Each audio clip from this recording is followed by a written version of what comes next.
ভর্তি দেওয়ার সুবর্ণ সুযোগ। Mission MBBS, best abroad MBBS consultancy in West Bengal. গত 10 বছর ধরে মিশন এমবিবিএস মেডিকেল ছাত্রছাত্রীদের স্বপ্ন পূরণে নিয়োজিত। ভর্তির জন্য কল করুন 9732122744 নম্বরে। আজ শহীদ সম্মান যাত্রার তৃতীয় দিনেও রাজ্য প্রশাসনের আক্রমণ, পুলিশের অত্যাচার অব্যাহত।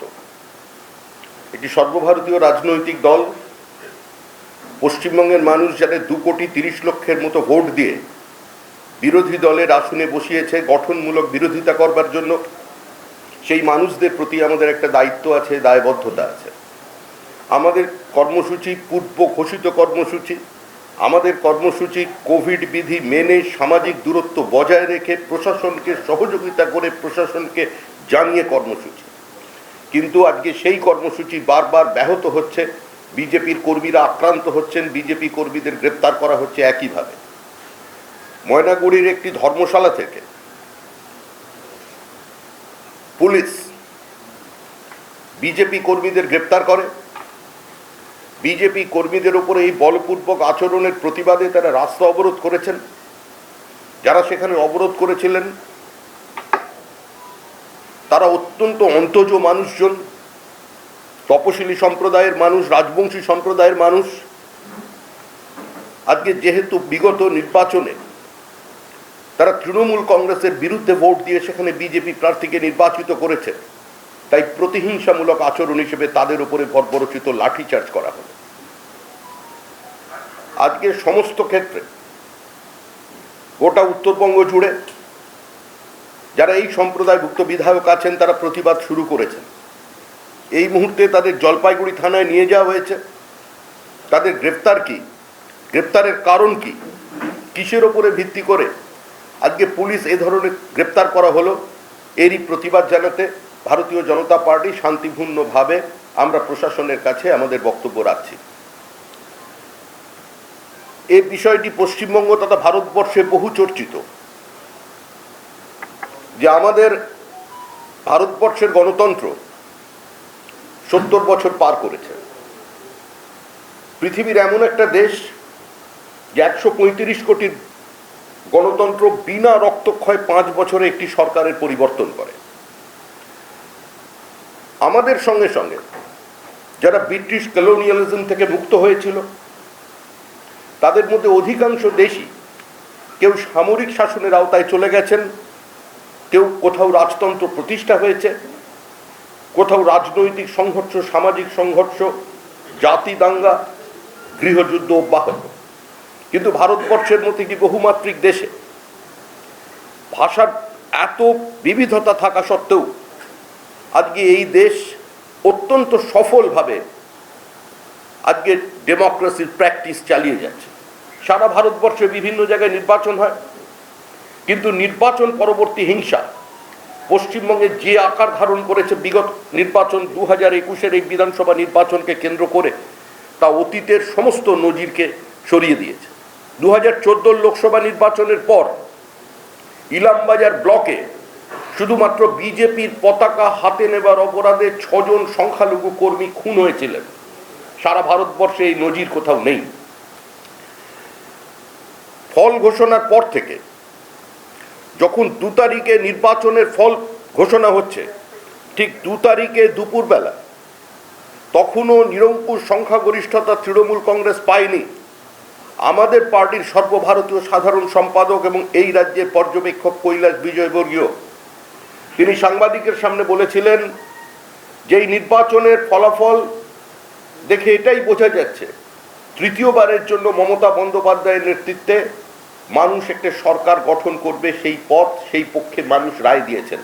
আমরা এই রায়কে স্বাগত জানাচ্ছি। আমরা বিরোধী আসনে বসবো এবং মুখ্যমন্ত্রীকে অভিনন্দন জানাচ্ছি তৃতীয়বার তার জয়ের জন্য। কিন্তু তারপরে আজকে যে আচরণ শুরু হলো 2 তারিখ থেকে 5 তারিখ পর্যন্ত, আমাদের 8 জন বিজেপি কর্মী খুন হলেন। তালিবানি কায়দায় বিভিন্ন গ্রামে ঢুকে অত্যাচার চলল, বিভিন্ন জায়গায় অগ্নিসংযোগ হলো, পুরুষ শূন্য করে দেওয়া হলো বিভিন্ন গ্রাম। অত্যাচারের সীমা প্রায় সর্বকালের বামফ্রন্টের 34 বছরের আক্রমণকে ভুলিয়ে দিল। যারা গণতন্ত্রের পুনঃপ্রতিষ্ঠা স্লোগান দিয়ে পশ্চিমবঙ্গে 2011 সালে পালাবদল করেছিলেন, যারা মানুষকে ভয় মুক্ত করবেন, প্রশাসনকে মানুষের কাছে একটা অবাধ শান্তিপূর্ণ অবস্থায় পৌঁছে দেবার জন্য সাহায্য করবেন, যারা বাইক বাহিনী বন্ধ করে দেবেন, থান কাপড় বিতরণ বন্ধ করবেন, প্রত্যেকটা নির্বাচনকে সায়েন্টিফিক রিগিং, বুথ জ্যাম, সন্ত্রাস থেকে মুক্ত করবেন, যারা এই আশ্বাস দিয়ে পশ্চিমবঙ্গে নির্বাচনে এসেছিলেন, তৃতীয়বারের জন্য ক্ষমতায় এসে তাদের সেই নোক দাঁত বের করা কদর্য রূপ মানুষ দেখতে পেল। আমরা আক্রান্ত হয়েছিলাম, আমরা রক্তাক্ত হয়েছি। নির্বাচনের পরে এখন পর্যন্ত আমাদের 51 জন পার্টির কর্মী খুন হয়েছেন।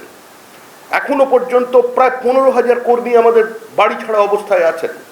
এখনো ঝাড়খণ্ডে, উড়িষ্যায়, আসামে আমাদের কর্মীরা থাকতে বাধ্য হচ্ছেন, বাড়ি ফিরতে পারেনি। কখনো জরিমানা দিয়ে বাড়ি ফেরা, মাথা কামিয়ে বাড়িতে ঢোকা, কখনো বা রেশন থেকে তাদের বঞ্চিত করে দেওয়া, বিভিন্ন সময় তাদের ভ্যাকসিন থেকে কেন্দ্র করে একটা প্রতিহিংসামূলক আচরণের শিকার আমরা বারবার এই জিনিসটা লক্ষ্য করেছি।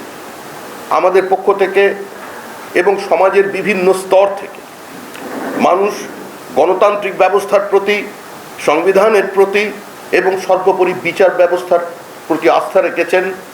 আজকে মহামান্য আদালত আজকে যে নির্দেশ দিয়েছেন যে সিবিআই তদন্তভার সিবিআইকে নিতে বলেছেন তাদের নির্দেশনামায়, এবং কোর্ট মনিটরড এসআইটি আদার অফেন্সেসের ক্ষেত্রেও সেটাকে ইন্ট্রোডিউস করিয়েছেন, এবং সর্বোপরি যারা আক্রান্ত হয়েছেন অবিলম্বে তাদের কম্পেনসেশন দেবার কথা বলেছেন, এবং ডাইরেক্ট ফান্ড ট্রান্সফারটা যেন তাদের ব্যাংক অ্যাকাউন্টে হয় এ কথাও মহামান্য আদালত বলেছেন।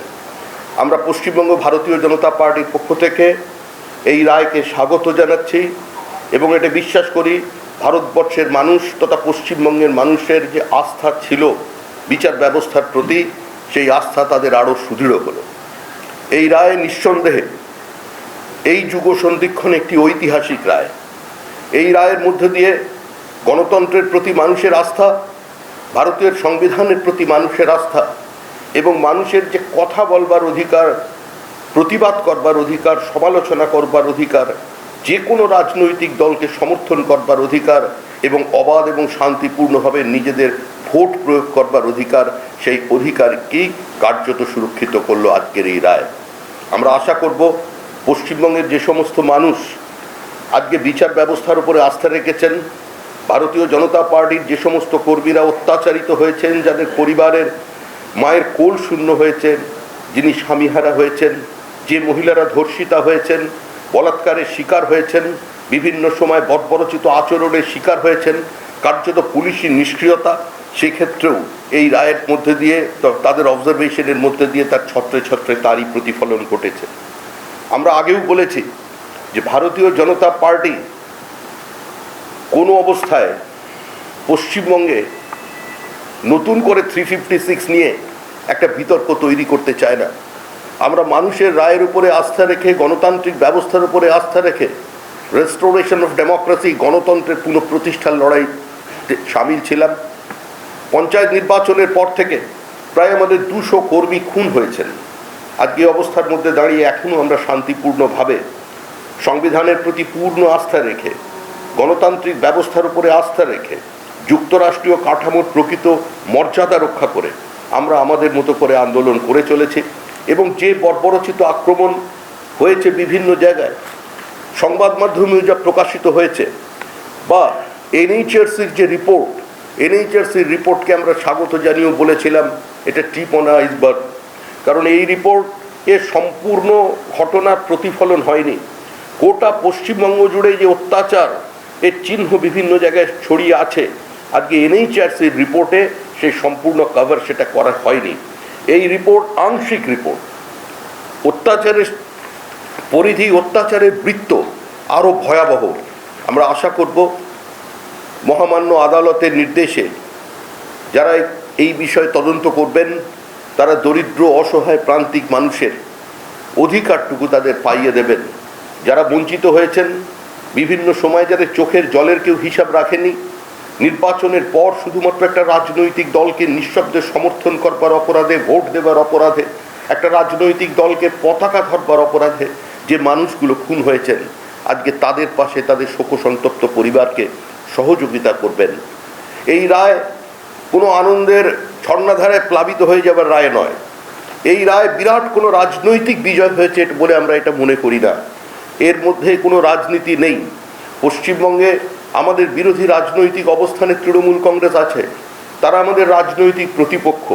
অন্যান্য রাজনৈতিক দলও আছেন যারা এই নির্বাচনে জনপ্রতিনিধি হতে পারেননি যাদের দল থেকে, তারাও অনেকে আক্রান্ত হয়েছেন, তাদেরও বাড়ির কিছু কর্মী সমর্থকদের বাড়ি ভস্মীভূত হয়েছেন, তাদের মধ্যে কেউ কেউ এই মামলায় অংশগ্রহণ করেছেন।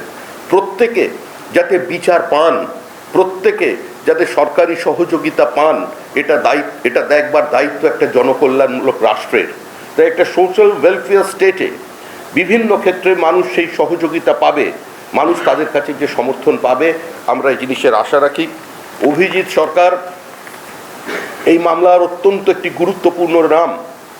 একটি ছেলেকে প্রকাশ্য দিবালোকে সম্পূর্ণ পিটিয়ে খুন করা হলো, এবং খুন করবার কিছুদিন আগে সেখানে দুজন তৃণমূল কংগ্রেসের নেতা দাঁড়িয়ে বক্তৃতা করে তাদের প্রাণনাশের হুমকি দিয়ে গেলেন, এবং তার মৃত্যুর পরেও একটি শোকসন্তপ্ত পরিবার, তার বিধবা মা, তার দাদার ওপরে যেভাবে মানসিক অত্যাচার চলেছে, যে চাপের তারা শিকার হয়েছেন, আমার মনে হয় এই দৃষ্টান্ত পশ্চিমবঙ্গের খুব কম আছে। পুলিশ অপরাধীদের ধরতে পারছে না, তার দাদা দৌড়ে গিয়ে অপরাধীদের ধরছে। একটি ছেলে এখনো পর্যন্ত তার মৃতদেহ সৎকার করা হয়নি, তার সেকেন্ড অটপসি রিপোর্ট, তার ডিএনএ অ্যানালিসিস টেস্ট, সেটাও সিবিআইকে দিয়ে দেবার কথা বলা হয়েছে। এবং এই কোর্টের অবজারভেশন বা কোর্টের নির্দেশাবলীতে যা আছে, সেখানে প্রশাসন যাতে তদন্তকারী সংস্থার সঙ্গে পূর্ণ সহযোগিতা করে সে বিষয়ে বলা হয়েছে। আমরা আবার বলছি, এটা আমাদের কাছে কোনো রাজনৈতিক জয় নয়, এই জয় মানুষের জয়, এই জয় দেশের সংবিধানের জয়, এই জয় ভারতীয় বিচার ব্যবস্থার জয়। যে জয় স্বাধীনতার পর থেকে যে বিচার ব্যবস্থার উপরে এত মামলা পেন্ডিং থাকার পরেও মানুষ কিন্তু আদালতের উপরেই আস্থা রাখে। আজকে আমরা সর্বপ্রকার চেষ্টা করেছি আমাদের শহীদ পরিবার কর্মীদের পরিবারের পাশে দাঁড়াতে, আমাদের সাধ্যমতো আমরা আর্থিক সাহায্য পৌঁছেছি, কিন্তু তাদের দৈনন্দিন জীবনযাত্রা যাতে মসৃণ হয় সেটা দেখতে আমরা সম্পূর্ণভাবে ব্যর্থ হয়েছি। কারণ দুর্ভাগ্যবশত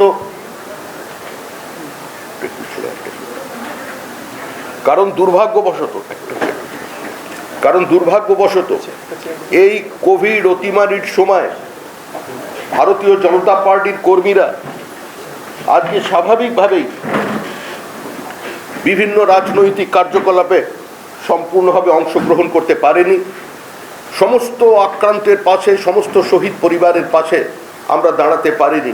তাই এই মামলায় যারা যারা অংশগ্রহণ করেছেন, মানুষের অধিকার পুনঃপ্রতিষ্ঠার লক্ষ্যে, আক্রান্তদের প্রকৃত বিচার পাওয়ার লক্ষ্যে, থানায় গিয়ে অভিযোগ জানানোর পর সিসিটিভি ক্যামেরার ফুটেজ দেখে নতুন করে তার বাড়িতে আক্রমণ করা হচ্ছে, স্থানীয় তৃণমূল নেতার সহযোগিতায়, পুলিশের মধ্যস্থতায় কর্মীদের বাড়ি ফিরিয়ে দেওয়ার পরেও আবার তারা আক্রান্ত হচ্ছেন। এটা কি নিয়ন্ত্রণহীনতার লক্ষণ, না এটা পূর্ব পরিকল্পিত? আজকে এর বিচার কারা করবেন? কিন্তু আমরা আবার এই রায়কে স্বাগত জানাচ্ছি, এবং দীর্ঘদিন যে রাজনৈতিক অপপ্রচার চলেছে যে এনএইচআরসিকে সম্পূর্ণ বিজেপি প্রভাবিত একটা সংস্থা, বিজেপির পার্টির সদস্যরা এনএইচআরসির এই রিপোর্ট পেশ করেছে, এনএইচআরসির এই রিপোর্ট অত্যন্ত অভিসন্ধিমূলক, এটা একটা পার্টিশন পলিটিক্স, এনএইচআরসির রিপোর্টের বাস্তবতা নেই, এই কথা বারবার শাসক দলের পক্ষ থেকে বলা হয়েছে। কিন্তু আজকে কোর্ট তার অবজারভেশনে এনএইচআরসির প্রসঙ্গ সম্পর্কে কি বলেছেন, নতুন করে আর সেটা বলবার প্রয়োজন নেই। আমরা চাই নিরপেক্ষভাবে এই তদন্ত হোক। পশ্চিমবঙ্গের মাটিতে যে কোনো রাজনৈতিক দলের কর্মী যদি ভোট পরবর্তী হিংসায় আক্রান্ত হয়ে থাকেন, খুন হয়ে থাকেন, বাড়িতে আগুন লাগে, তাদের ভেড়ি মাছ লুট হয়ে যায়, পুকুরের মাছে বিষ মিশিয়ে দেওয়া হয়, দোকান খুলতে না দেওয়া হয়, রেশন দোকানের সামনে বসে থেকে তাদের রেশনিং ব্যবস্থা থেকে বাদ দিয়ে দেওয়ার প্রক্রিয়া হয়, কিংবা কোনো সময় ভ্যাকসিন দেওয়ার ক্ষেত্রেও যে ঘটনা ঘটছে, আমার ভবিষ্যতে এটা সংশোধিত হবে। বিভিন্ন জায়গায় ছোট ছোট যারা চাকরি করছেন, কিন্ডারগার্টেন বিভিন্ন স্কুল আছে, সেই স্কুলে আমাদের যারা শিক্ষক শিক্ষিকারা ছিলেন তাদের সেখান থেকে বসিয়ে দেওয়া হচ্ছে। এমনকি ভারত সরকারের সংস্থা আমাদের এখানে কোল ইন্ডিয়া, সেই কোল ইন্ডিয়ায় কন্ট্রাক্টরের আন্ডারে যারা চাকরি করে তারা বিজেপি করবার অপরাধে আজকে তাদের বহু মানুষের চাকরি চলে গেছে। আজকে সর্বত্র এভাবে মানুষের জীবন লুট করবার পরে জীবিকা লুট করেছে এই সরকার পশ্চিমবঙ্গের স্বার্থে, পশ্চিমবঙ্গের ভবিষ্যৎ প্রজন্মের স্বার্থে। সেই ভবিষ্যৎ প্রজন্ম বিজেপিরও হতে পারে, তৃণমূলও হতে পারে, তাদের আগামী দিনের সন্তান সন্ততিদের স্বার্থে এবং পশ্চিমবঙ্গের রাজনৈতিক এবং সামাজিক বহুত্ববাদকে রক্ষা করতে আজকের হাইকোর্টের এই অবজারভেশন এবং হাইকোর্টের এই ভার্ডিক্ট অত্যন্ত গুরুত্বপূর্ণ। আমরা তাকে স্বাগত জানাচ্ছি। ধন্যবাদ।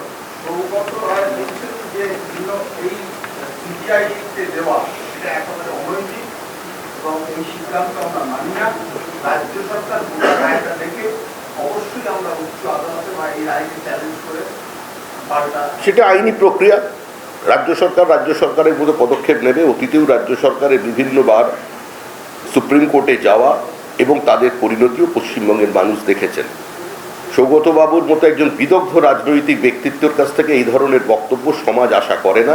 কার্যত এই কথা বলে উনি গোটা বিচার ব্যবস্থার প্রতি অনাস্থা আনলেন, প্রমাণ করলেন যে এই বিচার ব্যবস্থার প্রতি বা হাইকোর্টের প্রতি তৃণমূল কংগ্রেসের কোনো আস্থা নেই। সিবিআই তো একটা বন্দি তোলাপাতি, গতকালই মাদ্রাজ হাইকোর্ট এই কথা বলেছে, সতর্ক করে দিয়ে বলেছে যে সিবিআইকে যাতে স্বাধীনভাবে কাজ করতে দেওয়া হয়। সেখানে আজকের এই যে সিবিআইকে দিয়ে যে তদন্ত, তাছাড়া সিবিআই এর এই ধরনের ক্ষেত্রে যে তদন্তে সিবিআই এর ব্যর্থতা প্রমাণিত ইতিমধ্যে একাধিক কেসে সিবিআই এর পারফরমেন্স অত্যন্ত খারাপ। সেখানে সিবিআই কে তদন্ত করে লাভ কি? পুরোটাই বিজেপি খেলা, একটা রাজনৈতিক উদ্দেশ্যে এই কাজ করা। এটা মাননীয় বিচারপতি এবং বিচার ব্যবস্থাকে অপমানিত করছে তৃণমূল কংগ্রেস।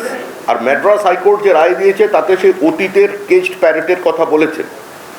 যে সরকারের সঙ্গে তৃণমূল কংগ্রেস অতীতে একই সঙ্গে ছিল এবং যাদের লিগ্যাসি বহন করছে তৃণমূল কংগ্রেস, এই কংগ্রেস, তাদের পরিচালিত সরকার এবং তাদের ইউপিএর সরকারের আমলে এই কথাটি বলা হয়েছিল।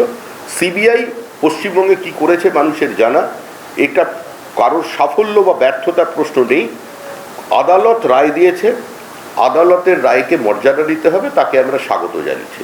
যদি তাদের যা বলবার থাকে আশা করি তারা আদালতে বলবেন। মুখ্যমন্ত্রী বলেছিলেন কোনো ভোট পরবর্তী হিংসা হয়নি, আমি শপথ নেওয়ার পর তারপরে কিছু যা হওয়ার সব আগে হয়েছে। কি বলবেন? এই কথা আমরা বারবার এই প্রশ্নের উত্তর দিয়েছি। মুখ্যমন্ত্রী যেদিন শপথ নেন 5ই মে ঠিক দুপুরের পর এখন পর্যন্ত পশ্চিমবঙ্গে তিনি শপথ নেবার পর বিজেপির 43 জন কর্মী খুন হয়েছে। আমাদের এই বক্তব্যকে যদি কেউ মিথ্যা বলে প্রমাণিত করেন তাহলে আগে মুখ্যমন্ত্রী, তিনি আমাদের প্রশাসনের সর্বোচ্চ ব্যক্তি এবং তিনি পুলিশ মন্ত্রী, তিনি একটু তদন্ত করে দেখুন তাহলে কিভাবে তাদের অটোপসি হলো, কিভাবে তাদের মর্গে নিয়ে যাওয়া হলো, আর কিভাবে পুলিশ পাহারায় তাদের মৃতদেহের সৎকার করা হলো, কিভাবে বিজেপির রাজ্য নেতৃবৃন্দ বা বিজেপির স্থানীয় নেতৃবৃন্দ তাদের বাড়িতে অর্থ সাহায্য পৌঁছে দেবার সময় কিছু ক্ষেত্রে একটু বাধার মুখে পড়লে পুলিশ সহযোগিতা করেছিল এবং কিছু ক্ষেত্রে পুলিশের নিষ্ক্রিয়তার জন্য কিছু জায়গায় কমোশন তৈরি হয়েছিল। এই ঘটনাগুলো সম্পূর্ণ সরকারি নথিভুক্ত। যদি মর্গের কারোর পোস্টমর্টম হয়, অটোপসি হয়, তাহলে সেটা তো সরকারি নথি। সেই নথিকে আগে তৃণমূল কংগ্রেস প্রকাশ্যে এসে অস্বীকার করুন। বললেন বেআইনিভাবে পোস্টমর্টম হয়েছে। আমাদের যে 43 জনের মৃত্যুর কথা বলছি তাদের অটোপসি পশ্চিমবঙ্গে হয়েছে, পশ্চিমবঙ্গ সরকারি তত্ত্বাবধানে হয়েছে, গুজরাট রাজ্যের কোনো মর্গে হয়নি। মুখ্যমন্ত্রীর বক্তব্য আজকের রায় আদালতে, এটা কি কিভাবে দেখছেন?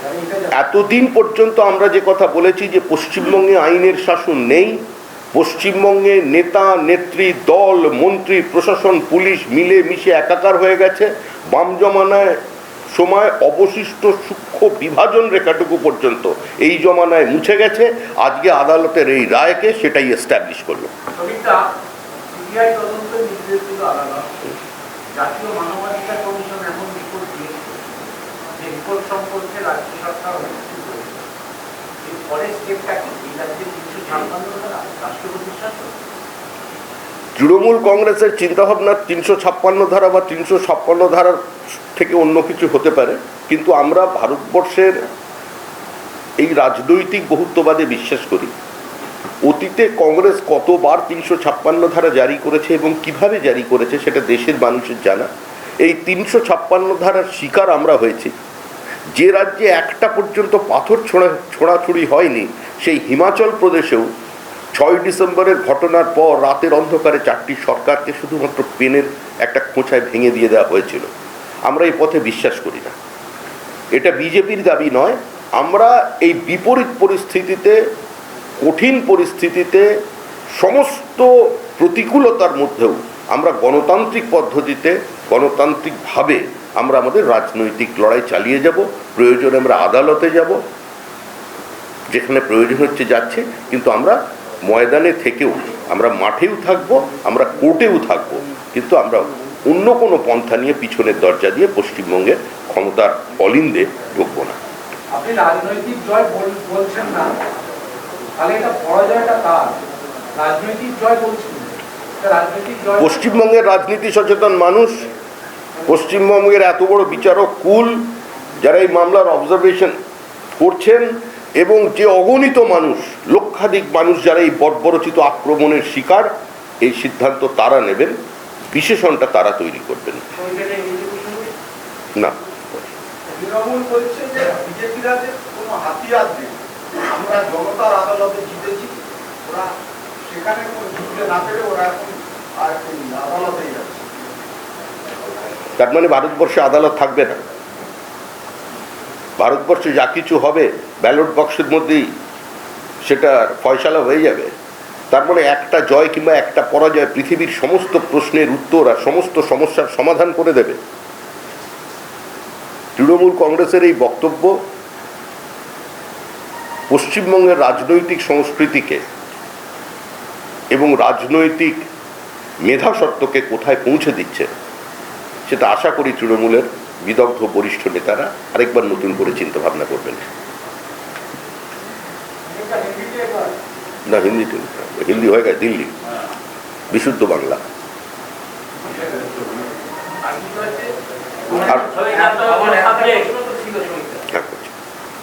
এটা হয়ে যায় একটা অন্য সাবজেক্ট। খালতলার আপনাদের যে বিধায়িকা রয়েছে চন্দনা বাউরি, তার বিরুদ্ধে একটা অভিযোগ উঠেছে, তিনি নতুন ভাবে বিয়ে করেছেন আর কি, তার তিনটে বাচ্চা হয়েছে, তারপর তিনি বিয়ে করেছেন। এই অভিযোগ সম্পূর্ণ ভিত্তিহীন। আপনি দেখুন যে সোশ্যাল মিডিয়ায় তার বক্তব্যের তিনি নিজে একটা স্টেটমেন্ট করছেন, সেটা চালাবেন। এতদিনে কোনো একটা বিশেষণ ব্যবহার করলেন, তালিবানি শাসন চলছে কি? দেখুন, আমি গতকালকেও আমরা বলেছি, তালিবানের মতো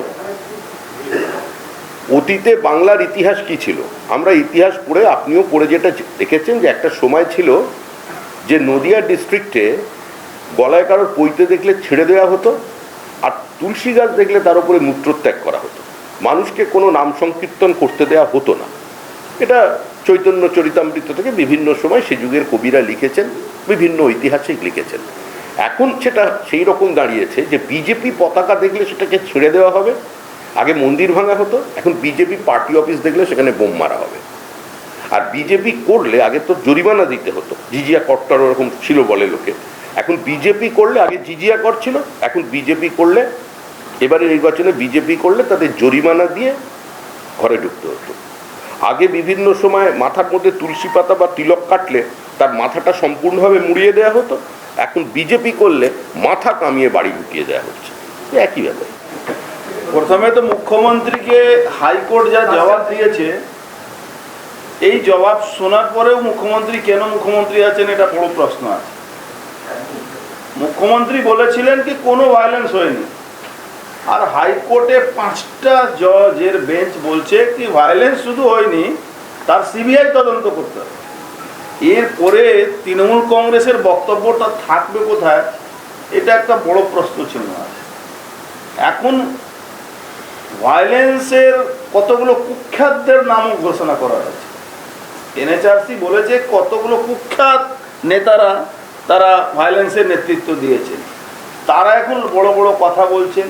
কেউ বলছেন আমরা উচ্চ আদালতে যাব। উচ্চ আদালত বা যে আদালতে যান সেখানে বাধা নেই, বাধা হলো একটা মুখ্যমন্ত্রী। যে চেয়ারে বসে যে কথাটা বলেছেন, আজকে তার তিনি ভারতবর্ষের মানুষ নয়, পৃথিবীর মানুষ প্রমাণ পেয়ে গেছে যে মুখ্যমন্ত্রী মিথ্যা কথা বলছে। এরপরে উনি বসে আছেন, এটা বাংলার মানুষ দেখছে, ভারতবর্ষের মানুষ দেখছে। তালিবানের কথা একটা উঠেছে, ওই তালিবান থেকে ডেঞ্জারাস তালিবান এই আছে।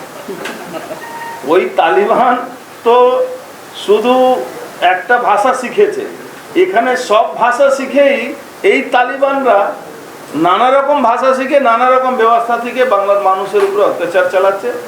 বিজেপি করলে তো চলছে, বিজেপি না করলে পার্মানেন্ট চাকরি, সরকারি চাকরি তাকে বসিয়ে দেওয়া হচ্ছে, ঢুকতে দেওয়া হচ্ছে। এর থেকে বড় তালিবান আমার মনে হচ্ছে ওই তালিবানরা এখানে আসলে এরা কষ্ট পাবে, ভাববে কি আমরা আমাদের থেকে বড় তালিবান এখানে তৃণমূল আছে। আমরা আপনারা মুখ্যমন্ত্রী পদত্যাগের দাবি করি। 100 বার পদত্যাগ করা উচিত, দাবি ছেড়ে দিন। আমার মতন লোক থাকলে আমি সঙ্গে সঙ্গে পদত্যাগ করতাম। কেন, উনি যে কথাটা বারবার ও বলছে, দুদিন আগেও বলেছে কোনো ভায়োলেন্স হয়নি, আর হাইকোর্ট স্পষ্টভাবে বলে দিয়েছে বাংলা কি কিরকম ভায়োলেন্স হয়েছে বাংলার মানুষ না পৃথিবী মানুষ দেখছে। আর পাঁচটা জজ একমত হিসাবে বলেছে কিনা সিবিআই তদন্ত পোস্টপোল ভায়োলেন্স হয়েছে, সিবিআই তদন্ত হ্যাঁ। সেকেন্ড ব্যাপার কম্পালসেশনের ব্যাপারটা, এটা খুব মারাত্মক ব্যাপার হয়েছে। এটা মানে ওনারা বিশ্বাস করেছেন আর তার জন্য কম্পালসেশন বলেছেন, কম্পালসেশন দিতে হবে। এবার রাজ্য সরকারের কম্পালসেশন 2 বছর আগে যারা কম্পালসেশন পাওয়ার আছে তারা এখনো পায়নি। এবার দেখা যায় আমাদের লয়ার টিমরা কত তাড়াতাড়ি তাদের কম্পেনসেশনের জন্য হাইকোর্টে আবার দরখাস্ত, কম্পেনসেশনের টাকাটা মেরে যাতে না দেয় তার জন্য বলেছে ব্যাংক অ্যাকাউন্টে পাঠাও ডাইরেক্টলি। আর কম্পেনসেশনের টাকা সরাসরি ব্যাংকে পাঠাতে হবে, ব্যাংকেই পাঠাতে হয়, কিন্তু এরা দেয় না। কিন্তু আমাদের লয়ার টিমরা খুবই অ্যাক্টিভ আছেন, আমরা আশা করি কম্পেনসেশনও তাড়াতাড়ি আমরা মানুষের কাছে পৌঁছতে জন্য লড়াই করতে পারবো। সাংবাদিক বৈঠকে বলছে যে এনএচআরসি বিজেপি শাখা সংগঠনের মতো কাজ করছে। কোর্ট তো বলে দিয়েছে, 5 জন জজ একসঙ্গে বলে দিয়েছেন যে এনএইচআরসির ভূমিকা কি ছিল তার সম্পর্কে তাদের অবজারভেশন হয়েছে। কোর্টের রায় নিয়ে আমাদের তো কিছু বলার নেই। আমরা তো আবার বলছি এই রায়কে আমরা স্বাগত জানাচ্ছি। তৃণমূলের অধিকার আছে, প্রত্যেকের অধিকার আছে কনসার্ন পার্টিতে যেটা নিয়ে উচ্চ আদালতে যাওয়ার। যা যা তৃণমূল কংগ্রেস বলেছিল এবং আমাদের যে অভিযোগ ছিল কার্যত এই রায়ে সেগুলোকেই কোর্ট এন্ডোর্স করেছে। কোর্ট তাকে শিলমোহর লাগিয়েছে যে ভোট পরবর্তী হিংসা হয়েছে, ভোট পরবর্তী খুন হয়েছে, ধর্ষণ হয়েছে, অ্যাট্রসিটিস এগেনস্ট উমেন হয়েছে, এর প্রত্যেকটা শব্দ কোর্ট বলে সেটাকে এন্ডোর্স করে দিয়েছে। এখানে তো আমাদের কিছু বলার নেই। যা বলবেন বিচারপতিদের বিরুদ্ধে বলুন, কোর্টের বিরুদ্ধে বলুন, তৃণমূল বলতে পারে, কারণ তারা কোনো সাংবিধানিক ব্যবস্থার উপরে আস্থা রাখে না। তারা রাজ্যের সাংবিধানিক প্রধানকে রিডিকিউল করে, হিউমিলিয়েট করে, প্রকাশ্যে তার বিরুদ্ধে বক্তব্য রাখে, তাকে জেলে পড়ার কথা বলে। তো যারা এই স্তর পর্যন্ত যেতে পারে স্বাভাবিকভাবে তারাই আরেকটি গণতন্ত্রের স্তম্ভ যেটা সেটা কিন্তু আক্রমণ করবে। কোনো কিছু তৃণমূলের বিরুদ্ধে গেলেই তৃণমূল তার উপরে আক্রমণ করে, কারণ এত বড় অসহিষ্ণু সরকার, এত বড় ইনটলারেন্ট গভর্নমেন্ট ভারতবর্ষে আর কোথাও নেই।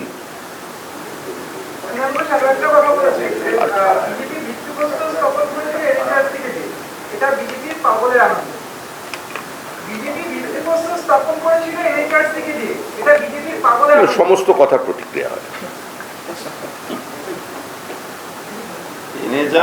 এনএচআরসি বিজেপির লোক আছে না কি আছে সেটা তো কোর্ট প্রমাণ করে দিয়েছে, উল্লেখ করে এই আর্গুমেন্ট সবই বলেছে, সব না করেছে।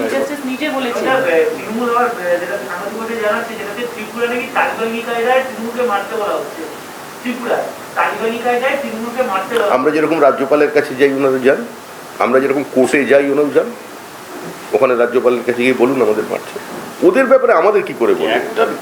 একটা কোথাও মিডিয়াতে আসছে না, নিজের ছবি নিজে তুলে পোস্ট করে।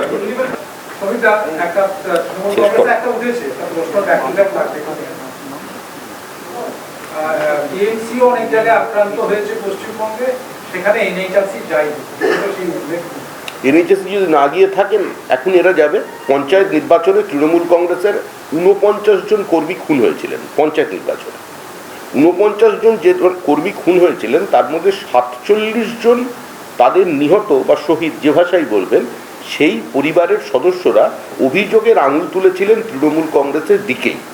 এগুলোকেও যাতে ভবিষ্যতে এই ইনভেস্টিগেটিং এজেন্সিরা অ্যাড্রেস করে দেখতে হবে। আমাদের বক্তব্য কি, এই নির্বাচনের পরে যে যেখানে আক্রান্ত হয়েছে, যদি তৃণমূল, যদিও আমরা এটাকে সমর্থন করছি না, যদি তৃণমূলের এরকম কোনো অভিযোগ থাকে তারা কোর্টের কাছে গিয়ে সেটা বলবেন। তৃণমূল যদি বিচার ব্যবস্থার প্রতি কোনো আস্থা না রাখে, তৃণমূল যদি সংবিধানের প্রতি কোনো আস্থা না রাখে, তৃণমূল যদি হাইকোর্টের এই রায়কে সম্পূর্ণ অগ্রাহ্য করে, তৃণমূল যদি যুক্তরাষ্ট্রীয় কাঠামো এবং যুক্তরাষ্ট্রীয় ব্যবস্থার উপরে মানুষ যে তার যে নীতি আদর্শ আছে সেটাকে অস্বীকার করে, তাহলে আমাদের তো কিছু করার নেই। কিন্তু এখানেও তো কোর্ট বলছে যে পরবর্তী ভোট পরবর্তী হিংসা যা হয়েছে সমস্ত কিছু ইনক্লুডেড হবে। আমরা চাই যে পশ্চিমবঙ্গের আক্রান্ত রক্তাক্ত মানুষ তারা বিচার পান এবং তাদের কম্পেনসেশন পান, তাদের পরিবারের ভবিষ্যতের জীবনযাত্রা যাতে মসৃণ হয় সেটা দেখার জন্য। তো সেক্ষেত্রে তো কোনো রং দিয়ে বিভাজন চায় না, চোখের জলের হয় না কোনো রং। যে তৃণমূল কর্মী মারা গেছেন, যদি কেউ মারা গিয়ে থাকেন, তার মায়ের চোখের জলের সঙ্গে যে বিজেপির কর্মীটা খুন হয়েছেন তার মায়ের চোখের জলের রঙের কোনো পার্থক্য হবে না, চোখের জল মোছাবে না। ধন্যবাদ। তৃণমূল যে বলছেন আপনারা তৃণমূলের লোক মারা গেছে, তৃণমূলের লোকরা মারা গেছে আর তৃণমূল সরকার সিট গঠন করেছে আর ধরা পড়ছে তৃণমূলের লোকেরা, তো কার কাছে কাঁদবেন, কার জন্য বলবেন? ওনারা পোস্টপোল ভায়োলেন্সের মধ্যে এই কতগুলো তৃণমূলের লোক খুন হলো, তারা তো নিজের লোকেরাই ধরা পড়েছে, নিজের লোকেরা খুন করেছে। এটা তো ওর বাড়ির লোকও বলছে আর পুলিশও বলছে, এখানে তো অন্য কিছু বলারই নেই। বেনারসির 3 অধ্যায়, রাজঘরানা, রামনগর ও মঙ্গল বেনারসি, সাহা টেক্সটাইল।